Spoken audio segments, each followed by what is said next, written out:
Okay, start of 2026. London, Ontario real estate. We have a very weird situation on our hands. Weird is definitely the right word for it. I mean, usually Econ 101 applies. Yeah. Supply goes up, demand goes down, so prices should crash. Right. But looking at this stack of data, which is specifically brought to us by Forest Hill Real Estate Distinction Branch in London, Hmm.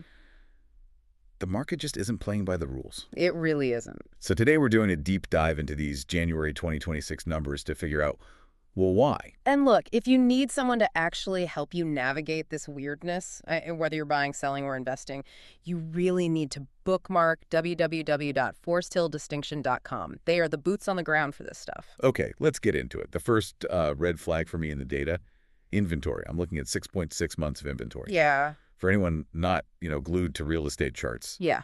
that sounds like a lot of houses just sitting there. It is, and context really matters here. Yeah. Last year, we were at 5.3 months. Now we're at 6.6. That represents the highest number of active listings we have seen in a decade. 10 years.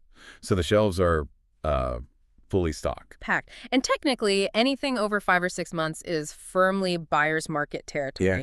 You have more choice right now than you have had since, like, the mid-2010s. Okay, so buyers have the power. Yeah. But are they actually using it? Because I'm looking at the sales volume, 341 homes sold in January. That seems low. It is quiet. That's a roughly 10% drop compared to last January. So you have a flood of inventory, but fewer people are actually pulling the trigger. Exactly. See, this is where I get stuck. High supply, low demand. By all rights, sellers should be panicking and slashing prices just to get out. But did the prices crash? No, and that is the headline. They didn't crash. What? They actually went up. Explain that to me. That makes no sense. I know. The average sale price for January sat at around $625,000. Okay. That is actually up by over $10,000 compared to December. So wait, fewer people are buying, but the ones who are paying more. Marginally, yes. And even year over year, we're almost flat down, maybe 0.5%. It just shows incredible resilience. So sellers are just holding out. They're listing, sure, but they aren't desperate. They are holding out for their number. But how long can that last? Hmm. I saw a stat in here about the sales to new listings ratio. It fell off a cliff. It did. It dropped to 32.2%. Can we translate that for everyone? Sure. Think of it this way. For every 10 houses that put a for sale sign on the lawn in January, only about 3 of them actually sold. Wow, so 7 out of 10 are just sitting there. Exactly. In December, that ratio was over 70%. Now it's around 30. That usually signals a freeze. A freeze, not a crash. Right. Because values are holding at that 625,000 mark, it's not a crash. It's a standoff. Buyers have choices, but sellers aren't folding. A standoff is a great way to put it. Okay, so let's zoom out. If I'm an investor, or maybe moving from, say, Toronto or Vancouver, does London still make sense? The value gap is still huge, actually. Yeah. For this, we need to look at the benchmark price. Quick pause. How is that different from the 625,000 average price we just talked about? Good catch. So average can be skewed by a few luxury mansions selling.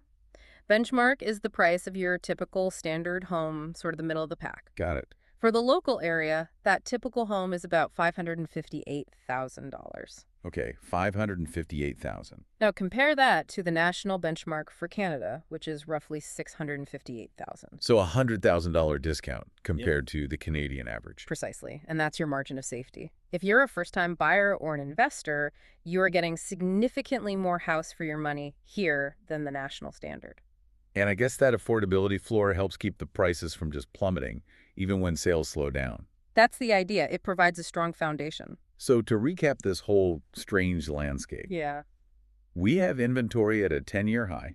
Buyers have all the choice in the world, but the sellers are being stubborn, and prices are actually creeping up month over month. That's it. It's a really unique window. Usually, you don't get lots of options and stable value in the same sentence. And if you want to figure out which side of that standoff you should be on, go talk to the team at www.foresthilldistinction.com. You can't just guess with this kind of money. Absolutely. You need a real strategy, not just endless Zillow scrolling. So here's the question I want to leave you with today. We have rising inventory and rising prices. That tension can't last forever. Is this price bump a sign of a spring explosion? Or are we just looking at the ceiling before the weight of all that inventory finally cracks the prices? That is the million-dollar question, isn't it? Thanks for listening. We'll see you on the next Deep Dive.